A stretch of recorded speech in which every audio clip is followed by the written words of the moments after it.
Last night I met a really unusual character.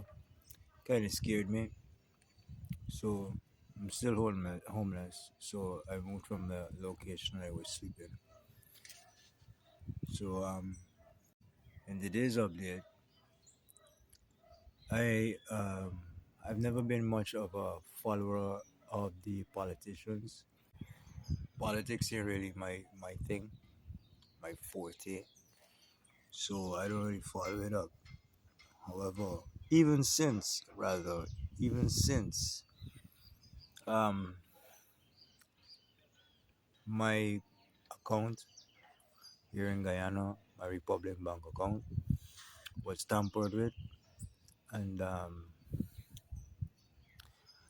as I could remember, what I remembered is I went early that morning to that bank to query that error, and I was one of a few persons, one of a few persons. I was early, and I met this guy. He to me he stood out kind of like an officer in casual clothes. So this guy was kind enough to give me number, his number in the line, which was a more earlier number than mine was. So I took it. I went to the teller and I spoke with the teller. They explained to the teller. The teller said that must not empty the account. I must leave at least 1,000 Guyana dollars in the account. Now later that day, I didn't. I went and I withdrew everything. The last thousand that was withdrawn was the oldest Guyanese note you could find.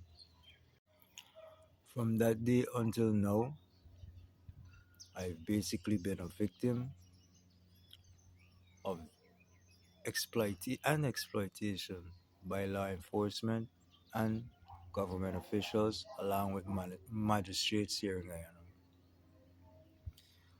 We have elections coming up on the 1st of September, and the current administration is well known for that corruption. And here's a statistic for that as well. It's about 23 years they've been in government, and corruption has only grew smarter.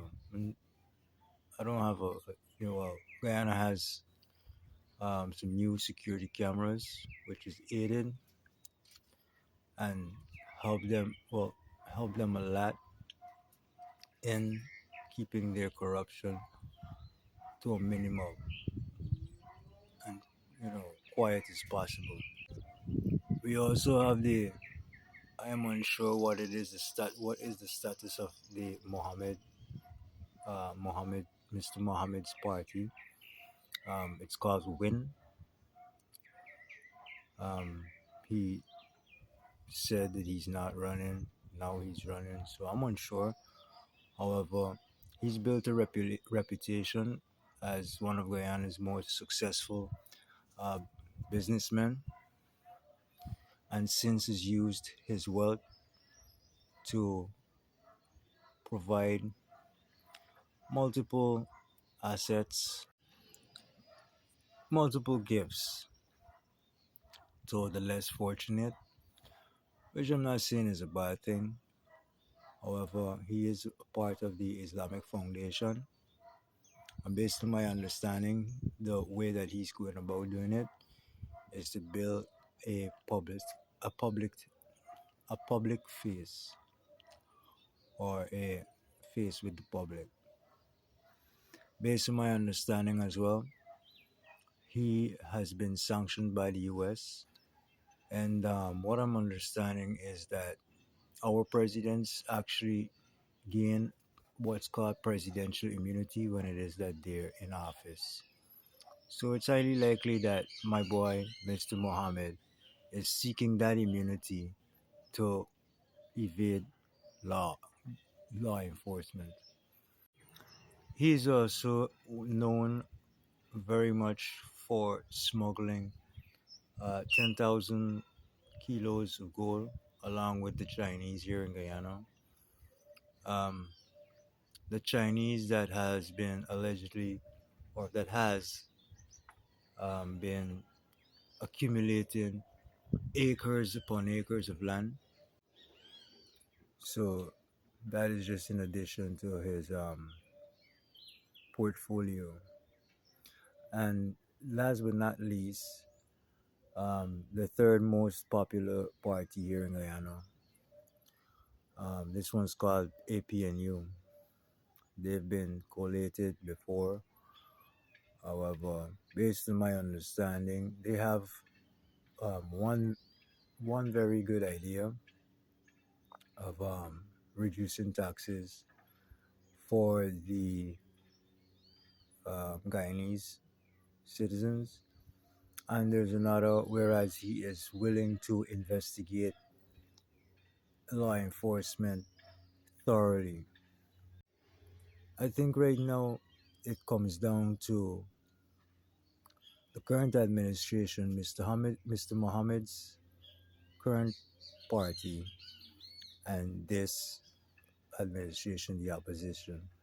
Basically, what I'm understanding is that the Guyanese does not want to, they do not want to experience the pressure or the financial strain that they did in the past because of the current opposition and the before it was evolved or before it began or grew to what it is right now.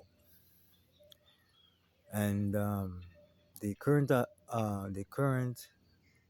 party or the current administration is basically filled with corrupt individuals from the party members, members of parliament, to the law enforcement, to the magistrates.